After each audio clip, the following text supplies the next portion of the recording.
Challenges ఉంటాయి కదా, వాటి కోసం ఎలా ప్రిపేర్ అయ్యారు? బాగుంది కదా, బాగుంది కదా, బాగుంది. Then that's it. కాజల్ గారు హాయ్ అండి. ముందుగా మా వైపు నుంచి మీకు థ్యాంక్స్ అండి, ఎందుకంటే చాలా రోజుల తర్వాత తెలుగు నేర్చుకుని మాట్లాడుతున్నారు తెలుగు ప్రేక్షకుల కోసం. నాకు తెలుగు తెలుసు. ఇప్పుడు నా టీం నాకు కాన్ఫిడెన్స్ ఇచ్చింది. ఓకే సూపర్ అండి. ఇక్కడ నుంచి మీ జర్నీ కాజల్ 2.0 అనుకోవచ్చా? Well, I'd like to believe it's a new phase of the same journey. The journey is not new, కానీ ఒక న్యూ డైరెక్షన్లో నా కార్ వెళ్తుంది. సో కాజల్ గారు ఇక్కడ సో అంటే ఆఫ్టర్ మ్యారేజ్ మీరు ఈ సినిమా చేయడం అంటే బేబీ తర్వాత సో ఎట్లా అనిపిస్తుంది? అప్పటికి ఇప్పటికి చాలా ఛాలెంజెస్ ఉంటాయి. ఒకప్పుడు హీరోయిన్ వేరు, ఇప్పుడు వేరు, ప్లస్ గ్లామరస్ రోల్తో పాటు ఇందులో యాక్షన్ కూడా ఉంది. ఎట్లా డూప్ ఏమన్నా పెట్టుకున్నారా లేకపోతే ఓన్గా చేశారా actions? Thankfully, all the stunts were done by me. We had a dupe, but she was on standby.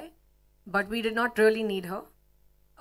All of us got very excited with the action, and I really, really enjoyed it. Of course, challenges unnai.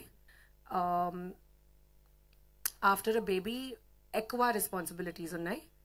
But I guess you got to do what you got to do, and of course, my job is my priority. It's my love. It's my meditation. It's everything.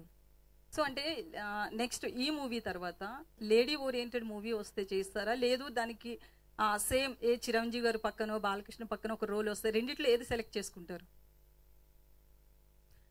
Time ఉంటే రెండు, లేకపోతే dates ప్రాపర్గా plan చేయాలి and రెండు movies వదలలేదు.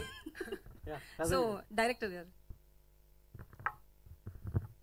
So అంటే ఈ కథ తీసుకున్నప్పుడు బేసికల్లీ కాజల్ లాంటి హీరోయిన్ నుంచి ఒక యాక్షన్ మూవీ మనం ఎక్స్పెక్ట్ చెయ్యం. అంటే ఇప్పటి వరకు సరిగ్గా అంటే గ్లామరస్ రోల్సే చేశారు, ఒక యాక్షన్ మూవీ ఇప్పటి వరకు ఆమె చేయలేదు. సో ఆమెను ఎందుకు హీరోయిన్గా సెలెక్ట్ చేసుకున్నారు? అంటే యాక్షన్ మూవీ అవుట్ చేయగలరండి అంటే నేను చేయలేరని అనట్లేదు, మీకు కాజల్ని పెట్టాలి ఈ రోల్లో అనే థాట్ ఎందుకు వచ్చింది? ఇది నాట్ ఓన్లీ యాక్షన్ అండి, ఇది సత్యభామ ఎమోషనల్ జర్నీ ఉంటుంది. సో ఆ emotional journey and action also తను చేయగలుగుతారు. ఆ రెండు ఫేజెస్ని బ్యాలెన్స్ చేస్తూ మూవీని బాగా చేయగలుగుతారని తను చూస్ చేసుకున్నాను. నాట్ ఓన్లీ యాక్షన్, ఇప్పుడు కాప్ రోల్ అంటే ఒక యూనిఫామ్ వేసుకుని ఓన్లీ ఫైట్స్ ఉండకుండా so how she reacts for the ఒక కేస్ కోసం తను ఎంత పర్సనల్గా రియాక్ట్ అయింది, ఒక ఎమోషనల్ జర్నీ తనది. సో రెండు బ్యాలెన్స్ చేయగలిగిన యాక్టర్ కాజల్ గారు అనిపించి అలా వెళ్దాం. శశికిరణ్ గారు సో మేజర్ లాంటి ఒక మంచి హిట్ ఇచ్చారు, మళ్ళీ డైరెక్షన్ వైపు ఎందుకు వెళ్ళట్లేదు? ఇట్లా మళ్ళీ మూవీ అంటే ప్రొడక్షన్ హౌస్ పెట్టి ఇట్లా అంటే ఆఫర్స్ లేక లేకపోతే కథలు లేక ఎట్లా? అదేం లేదండి, డైవర్సిఫికేషన్.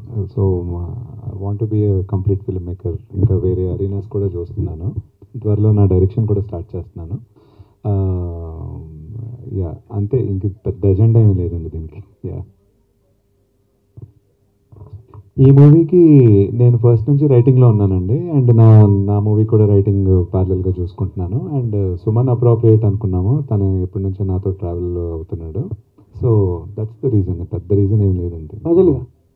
కాజల్ గారు మీరు అంటే ఆడియన్స్ అంటే ప్రేక్షకుల దృష్టిలో ఒక చందమామ లాగా ఉన్నారు. ఆ చందమామకి ఒక కాప్ లుక్, ఒక పోలీస్ యూనిఫామ్ వేసినప్పుడు మీలో ఫీలింగ్ ఏంటి?